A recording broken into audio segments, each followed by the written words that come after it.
오늘 살펴볼 기업은 HSD 엔진입니다. 사명에서 보시는 H는 한국중공업, S는 삼성중공업, D는 대우중공의 앞자를 따서 만든 사명입니다. 새 중공업 회사의 엔진 사업부만을 떼서 만든 전문 엔진 메이커입니다.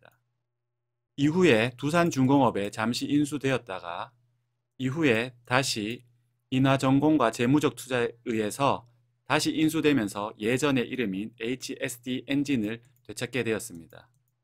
국내에서는 현대중공업 엔진 사업부를 제외한 두 번째 엔진 생산 메이커입니다. 앞서 살펴본 사명에서 보았듯이 대형 선박용 엔진을 제작하는 전문 회사입니다. 이전에는 디젤 엔진이 중심이었지만 지금 IMO 2023 환경 규제로 인해서 이중 연료 엔진이 점차 상용화되고 있습니다. 작년 21년 기준 50%가 넘게 DF 엔진이 사용되었는데요. 향후 앞으로 DF 엔진이 사용되면서 매출도 증가하고 이익단도 좋아질 것으로 보여집니다. HSD 엔진은 선박용 디젤 엔진을 만드는 전문 회사입니다. 선박용 디젤 엔진은 저속 디젤 엔진, 중속 디젤 엔진이 있습니다. 저속 디젤 엔진은 선박의 주요 엔진으로서 선박을 추진할 때 사용하는 추진 엔진입니다. 선박 한 척당 약 한 대의 디젤 엔진이 장착됩니다. 중속 디젤 엔진 같은 경우에는 보기 엔진이라고 해서 선박에 전력을 공급하는 전력 공급 엔진입니다. 보통 선박 한 척당 약 3에서 4대의 중속 디젤 엔진이 장착됩니다. 저속 디젤 엔진 같은 경우에는 자체 기술이 아닌 기술 제휴로 인해서 생산하고 있습니다. 만사라든지 윈GD사가 그 대상입니다.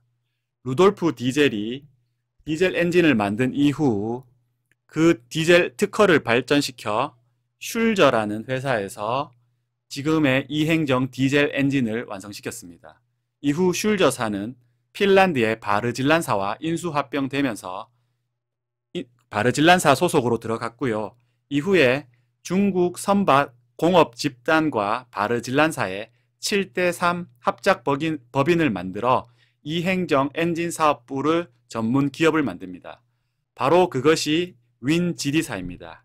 윈GD는 빈터투어 디젤 앤 가스란 뜻으로 빈터투어는 이전에 슐저사에 최초로 엔진을 만들던 곳입니다. 지명을 이름으로 넣은 것입니다. 그만큼 슐저의 기술이 들어간 회사라는 것을 잘 보여주는 사명이라고 하실 수 있습니다. 이후 중국 선박 집단은 바르질란사의 지분을 전량 인수하면서 지금은 중국 기업이 되었습니다. 하지만 최초의 이행정 디젤 엔진을 만든 슐저사의 기술력이 녹아있는 아주 역사가 오래된 기업이기도 합니다. 선박 엔진 경기는 조선 경기와 뗄래야 뗄 수 없는 사회입니다.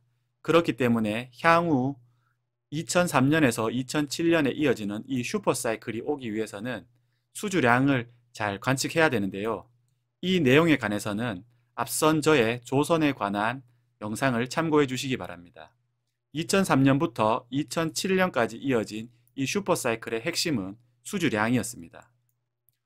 IMO 환경규제로 인한 2021년 다시 수주량이 엄청나게 증가하기 시작했는데요. 향후 이 수주량의 증가가 조선 경기의 슈퍼사이클의 핵심 요소입니다. HSD 엔진은 장치 산업으로 고정비가 매우 높은 산업입니다. 그렇기 때문에 매출과 영업이익에서 고정비가 어느 정도 되고 손익분기점이 어느 정도 되는지를 확인하는 것이 매우 중요합니다. 대략 8천억 부근이 손익분기점으로 보여집니다. 8천억을 넘었을 때는 대부분 이익이었지만 8천억 아래에서는 손실이 나는 구간이 매우 많았습니다. 그렇기 때문에 HSD 엔진의 매출이 이익이 나려면 최소 8천억 이상은 되어야 된다는 것을 염두에 두고 계속 살펴보겠습니다. HSD 엔진은 수주 산업입니다. 수주 산업이기 때문에 수주량을 보는 것이 바로 주가의 바로미터인데요. 수주량을 한번 살펴보면 2018년 1조 수주로 주가가 급등하기 시작합니다.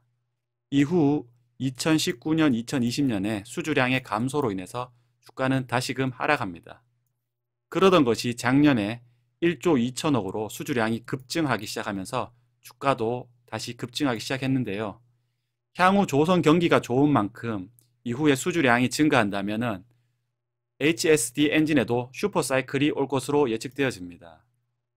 또한 HSD 엔진은 예전에 이 호황기 때 생산 능력을 엄청나게 늘려놨다가 불황이 계속 이어지면서 생산 능력을 점차적으로 계속 다운사이징 했습니다. 지금의 생산 능력으로라면은 약 매출 1조 정도가 예상되는데요.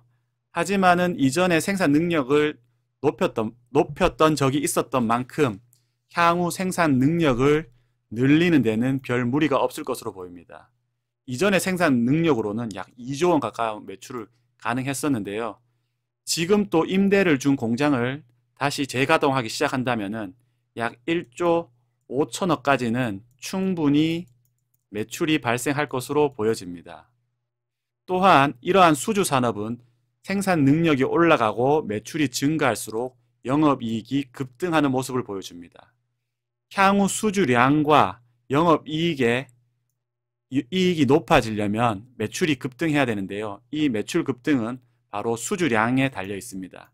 수주 후에 1에서 2년 후에 매출이 발생하는 것으로 봐서는 향후 수주량을 잘 관측하는 것이 HSD 엔진의 주가 상승을 예측하는 좋은 길이 될 것입니다. 앞선 화면에서 수주량이 가장 중요하다고 말씀드렸는데요. 작년에 1조 2천억 수주를 했고 지금 수주 잔고가 약 1조 5천억 정도 있습니다. 올해 2022년 NH투자증권 예측치로는 신규 수주가 1조 5천억에 수주 잔고가 2조 1천억입니다. 이렇게 되면 저가 수주는 없어지고 선별 수주가 이루어지기 때문에 이익단도 좋아질 뿐더러 매출이 증가하게 되어서 영업이익 또한 급증하게 될 것입니다. 또한 보시면은 이전에는 삼성중공업과 대우중공업이 메인 거래처였는데요. 2019년 현대중공업이 대우조선해양 인수권이 있었습니다. 이후 HSD 엔진은 대우조선해양 매출이 감소할 것을 예상해서 중국 쪽으로 영업 매출 채널을 늘려놨습니다. 그렇기 때문에 지금 현재 2위가 장수뉴 양찌 쉿빌딩 회사인 중국 회사일 정도로 중국향 매출도 크게 증가한 상태입니다. 이러한 국내와 해외 매출의 양쪽으로 늘고 있고 또한 국내와 중국 쪽 조선 경기가 다 좋아지고 있기 때문에 양쪽에서 다 수혜를 받을 것으로 예측되어집니다. 앞서 HSD 엔진의 경기는 조선 경기와 연동된다고 말씀드렸습니다. 작년 한국의 조선 3사가 수주 목표량의 145%를 초과 달성했습니다. 그리고 올해는 양보다 질이라고 이미 도쿠가 2023년까지 꽉 찬 상태이기 때문에 지금부터 받는 수주는 선별 수주가 될 것입니다. 그렇기 때문에 영업이익도 좋아질 뿐더러 매출의 질도 아주 좋아질 것입니다. 그렇기 때문에 이 조선경기의 슈퍼사이클은 HSD 엔진 또한 슈퍼사이클로 만들어줄 것입니다. 또한 HSD 엔진은 과점적 지위에 있습니다. 국내에서 선박 엔진을 만드는 곳은 현대중공업 엔진사업부와 HSD 엔진사업부 두 곳뿐입니다. 그런데 현대중공업 엔진사업부는 자체 조선소를 많이 가지고 있죠. 현대중공업, 현대미포조선, 현대사모중공업 등 자체 사업의 대부분의 역량을 사용하고 있습니다. 그렇기 때문에 HSD 엔진이 사명에서 보시다시피 삼성과 대우의 엔진을 주로 맡아서 하고 있습니다. 그렇기 때문에 조선소보다 더 수가 적은 엔진 사업 업체가 과점적 지위로서 이러한 호황기에 더 큰 호황을 누릴 확률이 높아지고 있습니다. 선박 엔진은 성가의 15% 수준에서 연동되고 있는데 최근 클락슨 조사에 의하면 신조선가가 급증함에 따라서 선박 엔진 가격도 동시에 같이 급증하고 있는 추세입니다. 또한 최근에 선박 엔진을 구하기 위해서 예전보다 더 많은 선수금을 주고 있는데요. 예전에는 약 20% 이하의 선수금을 줬었는데 지금은 약 25%에서 30%까지 선수금 비율이 늘어났다고 합니다. 이것은 조선업체에서 선박 엔진을 구하기 위해서 더 많은 프리미엄을 제공한다는 것을 뜻합니다. 향후 선박 엔진 시장에 호황기가 올 것을 예측하는 주요 지표이기도 합니다. HST 엔진은 현대중공업의 대우조선해양 인수 이슈로 인해서 중국향 판매 채널을 지속적으로 개척해 왔습니다. 보시는 자료는 2019년 한국무역협회가 집계한 선박용 엔진 부품 수입 규모인데요. 여전히 중국에서 한국 엔진의 위험을 보여주는 수치이기도 합니다. HST 엔진은 대우조선 해양 이슈 이후로 중국의 판매 채널을 늘렸고 중국에서는 부족한 기술력 때문에 한국으로부터 엔진 수출을 아주 좋아하고 있습니다. 그렇기 때문에 향후 중국에서 완성된 배의 퀄리티도 더 높아질 것으로 예측되는데요. 중국에서는 바르질란사를 인수함으로 인해서 선박 엔진에 대한 핵심 기술을 가지고 있지만 여전히 제조와 공정상 노하우가 부족하기 때문에 품질이 떨어지고 있습니다. 그렇기 때문에 여전히 많은 선박을 생산하고 레퍼런스가 많이 가지고 있는 한국의 HST 엔진이 중국에 진출하면서 중국과 HST 엔진 서로에게 윈윈하는 효과를 가져오고 있습니다. 작년 21년도에 글로벌로 4000CGT가 넘는 발주가 있었습니다. 역대급 발주인데요. 이러한 발주를 1위가 중국, 2위가 한국조선소가 했습니다. 하지만 중국은 이 역대급 수주에도 불구하고 엔진 업체가 폐쇄의 영향으로 인해서 엔진이 부족한 영향인데요. 2019년 대우조선해양과 인수합병권으로 중국의 눈을 돌린 HST 엔진에게 향후 더 큰 기회가 올 것이라는 것을 알려주는 기사입니다. 앞으로 부족한 엔진은 한국에서 더욱더 많이 공급받게 될 것이고 HST 엔진은 한국과 중국 양쪽에서 다 호황을 누릴 것으로 보여집니다. 앞서 말씀드렸다시피 HST 엔진은 대우조선양 매출을 지속적으로 줄여왔습니다. 그 이유는 대우조선해양이 현대중공업에 인수되었을 시 매출 감소가 예상되었기 때문인데요. 현대중공업의 대우조선해양 인수가 무산되면서 더욱더 큰 호재로 작용할 것 같습니다.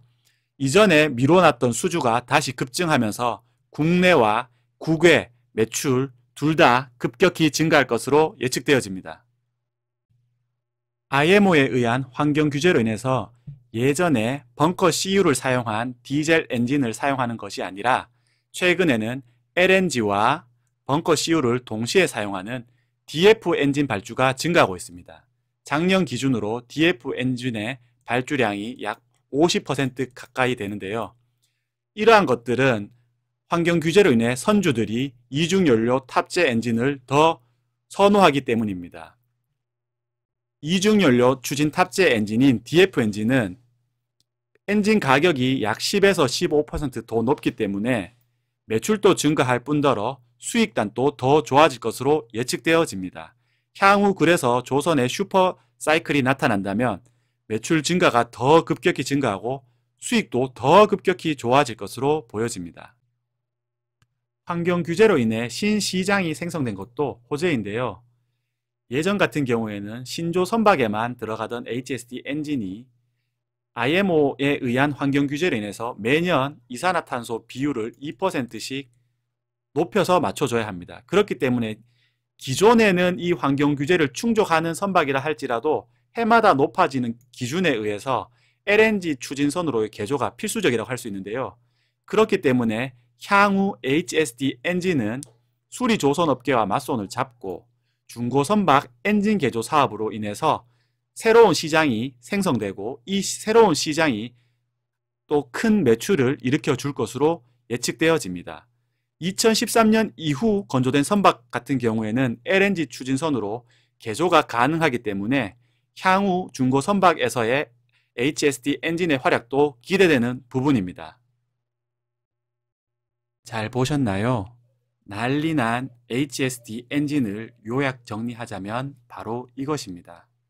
첫째로 조선 경기의 슈퍼사이클이 예상되는 만큼 조선 기자재 업체인 HST 엔진 역시 수혜가 예상됩니다.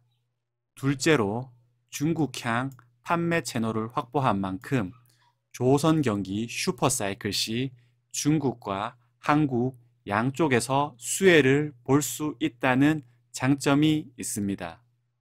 셋째로 환경 규제로 인한 DF 엔진의 생산 증가로 판매 단가 및 수익성 향상을 들 수 있습니다. 또한 환경 규제로 인해 중고 선박 시장에도 새로이 진출할 수 있게 되어서 신시장 개척으로 인한 매출의 증가가 고무적인 부분입니다. 다섯 번째로 현대중공업이 대우조선해양 인수합병 무산으로 인해 대우조선해양발 매출이 다시 증가가 예측됨으로 인해서 기존에 미뤄졌던 대우조선해양발 매출이 다시 발생 시 더 큰 수혜를 누릴 수 있다는 장점이 있습니다. 자, 난리난 HST 엔진 다들 잘 보셨나요? 제 한 줄 평은요, 이보다 더 좋을 수 없다입니다. 구독, 좋아요, 알림 설정